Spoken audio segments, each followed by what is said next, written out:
Jake's toolbox sat untouched in his garage for 3 months.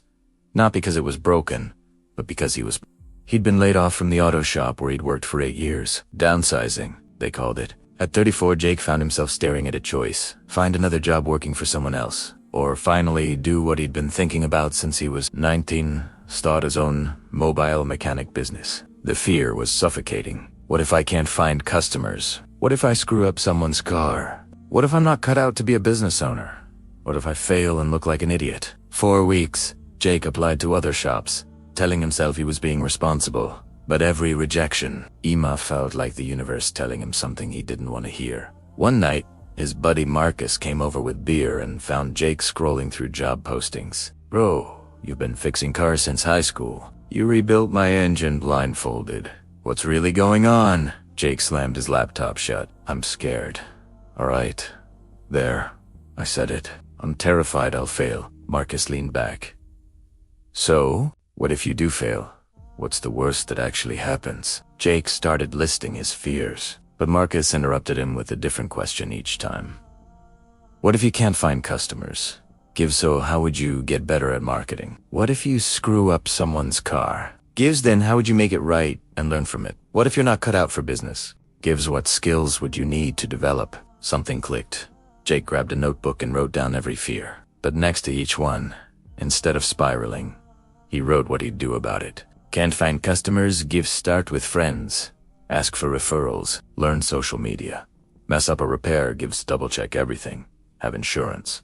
Admit mistakes quickly. Bad at business? Take a course. Find a mentor. Start small. His fears weren't warnings anymore. They were blueprints. The next morning, Jake posted in his neighborhood Facebook group: "Mobile mechanic available. Oil changes, brake work, basic repairs. First job is free if you're not satisfied." His phone rang within an hour. The first customer was Mrs. Chun, whose car wouldn't start. Jake's hands trembled as he popped the hood, not from nerves, but from excitement. The fear was still there, but now it was fuel. What if I can't fix this? Became, let me check everything methodically. What if she's not happy? Became, let me explain exactly what I'm doing. He fixed her alternator in 45 minutes. She paid him $120 and recommended him to 3 neighbors. 2 years later, Jake runs Road Warrior Mobile Mechanics with 4 trucks and 6 employees. He still gets scared when taking on big projects or hiring new people. But now, when fear shows up, Jake doesn't run from it. He interrogates it.